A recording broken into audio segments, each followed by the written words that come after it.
بسم اللہ الرحمن الرحیم۔ معزز احباب، جتنے بھی ویورز ہیں دیکھنے والے اس ویڈیو کو، ہمارے ساتھ ہمارے علاقے کا پنڈی ڈویژن کا ایک ہونہار بچہ حاضر ہے، اور ابھی ماشاءاللہ انہوں نے ایک دینی ادارے سے ٹاپ کیا ہے۔ دینی ادارے کے اسٹوڈنٹ ہیں، بلکہ انہوں نے پنڈی ڈویژن سے پنڈی بورڈ اور ایف اے میں بھی انہوں نے جو ہے وہ اچھے مارکس اور اعلیٰ جو ہے حیثیت سے ایگزامینیشن امتحان جو ہے وہ پاس کیے ہیں۔ آئیے اس سے ملاقات کرتے ہیں اور ان سے تھوڑا سا ان کا انٹروڈکشن اور ان سے پوچھتے ہیں بات۔ آپ کا نام؟ اعوذ باللہ من الشیطان الرجیم، بسم اللہ الرحمن الرحیم۔ میرا نام حافظ محمد اجال سن آف محمد اسلم ہے۔ میرا تعلق گاؤں سگیتر سے ہے اور میں دارالعلوم محی الاسلام صدیقیہ پنڈورا حد ولایت آباد میں 2007 سے زیر تعلیم ہوں۔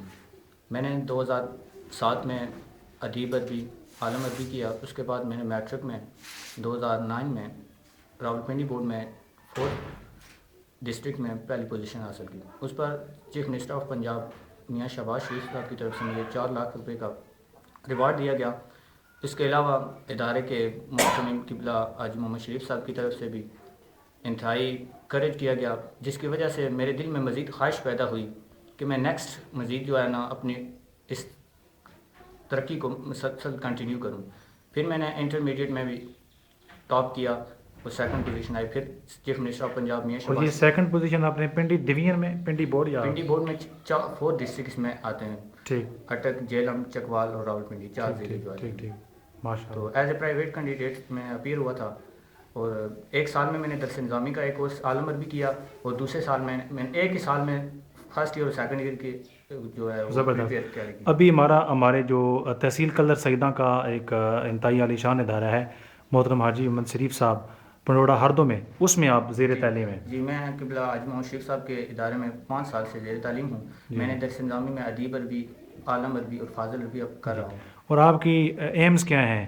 کیا کرنا چاہتے ہیں آپ آگے؟ میرا ایم جو ہے وہ ایک اچھا عالم دین اور ایک اسکالر بننا ہے، اور دین کی خدمت کرنی ہے، خلوص نیت کے ساتھ دین کی خدمت کرنی ہے، اور جو علماء کے اندر یہ جو تفرقہ واریت ہے اس کو ختم کرنا ہے۔ زبردست۔ آپ کو اپنے ادارے کی، جو ایسا کا ادارہ ہے، اس کی کوئی خاص بات بتائیں گے کہ لوگ یا بچے وہاں پر داخل ہوں اور لوگ خصوصی طور پر اس ادارے کے ساتھ تعاون کریں؟ کوئی میسج دیں گے آپ؟ میرا اہل علاقہ کو یہی میسج ہے کہ قبلہ حاجی صاحب کی زیر سرپرستی وہ ادارہ چل رہا ہے، تو نگاہ ولی کے جو زیر تحت جو ادارہ چل رہا ہو، ایک تو وہاں دینی تربیت ہو رہی ہے، دوسری وہاں روحانی تربیت بھی ہو رہی ہے۔ تو باقی اداروں میں بھی اچھی پڑھائی ہوتی ہے، لیکن قبلہ حاجی صاحب کے ادارے میں بالخصوص روحانی تربیت کا بھی تعلیم دی جاتی ہے۔ بہت زبردست۔ کوئی ایسی خاص بات جو امتیازی حیثیت ہو اس ادارے کی؟ جو اور دینی اداروں میں بہت ساری چیزیں ہوتی ہیں، لیکن اس ادارے کی امتیازی بات؟ امتیازی بات اس ادارے کی سب سے یہ ہے کہ قبلہ حاجی صاحب کی معیت میں نماز تہجد کا باقاعدہ جو ہے اہتمام کیا جاتا ہے۔ صبح جو اسٹوڈنٹس ہیں وہ روزانہ اٹھ کر نماز تہجد ادا کرتے ہیں۔ اس کے علاوہ اساتذہ کرام کی اچھی تربیت ہوا ہے، وہ فاضل بیرا شریف کا کورس انہوں نے کمپلیٹ کیا ہوا ہے، ایم اے ڈبل ایم اے ان کے زیر سایہ جو اسٹوڈنٹس ہیں وہ تعلیم جاری رکھتے ہیں۔ ماشاء اللہ۔ کوئی آپ اگر کوئی دینی تعلیم حاصل کرنا چاہتا ہے، اس کے لیے کوئی پیغام ہے؟ یا پیرنٹس جو والدین ہیں ان کے لیے کوئی پیغام ہے کہ وہ بچوں کو کس نہج پہ تربیت کریں؟ والدین کے لیے میری یہی ریکویسٹ ہے کہ وہ اپنے بچوں کو، اگر دینی تعلیم سب سے بہتر تو دینی تعلیم ہے، اسی کے اندر دنیا بھی ہے اور آخرت بھی ہے، تو دینی تعلیم کے لیے یہ بہترین ادارہ ہے۔ یہاں پر صرف نہ دینی تعلیم بھی سکھائی جاتی ہے بلکہ کمپیوٹر بھی سکھایا جاتا ہے، اس کے علاوہ انگلش بھی ہمارے بچوں کو انشاءاللہ جو ہے ماشاء اللہ۔ ہمارے ساتھ محترم حاجی محمد شریف صاحب بھی تشریف رہتے ہیں۔ حاجی صاحب، آپ بھی والدین کے لیے کوئی میسج، بچوں کے لیے کوئی میسج، نئی نسل کے لیے کوئی میسج دینا چاہیں؟ نئی نسل کے لیے میسج یہ ہے کہ اپنے بچیوں کو ان دینی اداروں میں داخل کرائیں، تاکہ یہاں پر صرف تعلیم نہیں ہے، تربیت بھی ہے۔ یہاں پر بچے ماحول کے ایک تربیت کے سانچے میں ڈل جاتے ہیں، تو کم از کم بچہ جو ہمارے ادارے میں آتا ہے، اگر وہ پہلی بات ہے وہ کمپلیٹ کرے گا اپنی تعلیم کو، اگر نہیں کرے گا تو کچھ عرصہ اٹیچ رہنے سے اس کی تربیت ہو جائے گی، باقی مادہ جو زندگی ہے وہ والدین کی فرما برداری میں اور شریعت مطالعہ کی پابندی میں اور بحیثیت مسلمان وہ زندگی اچھی طرح گزار سکے گا۔ قرآن کم از کم درست پڑھ لے گا، نماز اصلاح ہو جائے گی اور نماز کا پابند ہو جائے گا، کیونکہ وہاں پر ماحول ہوتا ہے پنجگانہ نماز کا باقاعدگی سے، اور نماز کی بھی اصلاح کرائی جاتی ہے، اسی قرآن، اور اس سے بڑھ کر آگے قرآن حدیث اور فقہ کی تعلیم دی جاتی ہے، اور دنیاوی تعلیم بھی ساتھ ساتھ ہے۔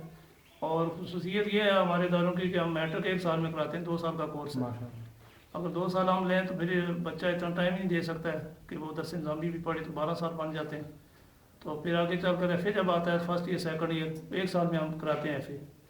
تو یہ بچے کامیاب اس لیے ہوتے ہیں کہ دن رات پڑھتے ہیں، رات 11 بجے تک مطالعہ کرتے رہتے ہیں بچے، صبح اٹھ کر اس طرح ایک ٹائم ٹیبل کے مطابق۔ بھائی صاحب کوئی خصوصی بات ہے جس طرح آپ کے اس ادارے کے بچے نے ٹاپ کیا ہے پنڈی ڈویژن کے اندر، میٹرک کے اندر بھی اور ایف اے کے اندر بھی، کوئی خاص بات نچوڑ ہے 2 جملوں کے اندر کس وجہ سے؟ حالانکہ بڑے بڑے لوگ ٹیوشن پڑھتے ہیں، بڑے بڑے ادارے ہیں، بڑے بڑے گورنمنٹ کے ادارے ہیں، پرائیویٹ ادارے ہیں، ہزاروں کی لوگ ٹیوشن دیتے ہیں، کوئی خاص بات ہے؟ حسین اداروں پر نبی پاک صلی اللہ علیہ وسلم کی خاص خصوصی نگاہ ہوتی ہے، اور اولیاء اعظام جہاں پر ہماری نسبت ہے ان کی دعا نگاہ بھی ہے، اس لیے کہ یہاں پر چٹائی پر بچے بیٹھتے ہیں، سادگی ہوتی ہے، اور بچے باوضو زیادہ تر رہتے ہیں، طہارت زیادہ ہے، پاکیزگی زیادہ ہوتی ہے، اور زیادہ جو ہے بچے رجوع اللہ زیادہ ہوتا ہے، اس لیے اللہ تعالیٰ پھر خاص کرم کرتا ہے ان بچوں پر، اداروں پر۔ ماشاء اللہ۔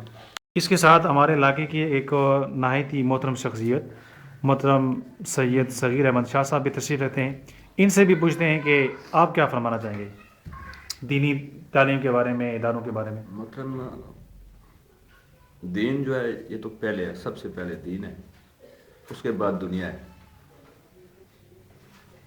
بحیثیت مسلمان ہم سب کو یہ چاہیے کہ ہم دین پڑھانے کے لیے بچوں کو راغب کریں۔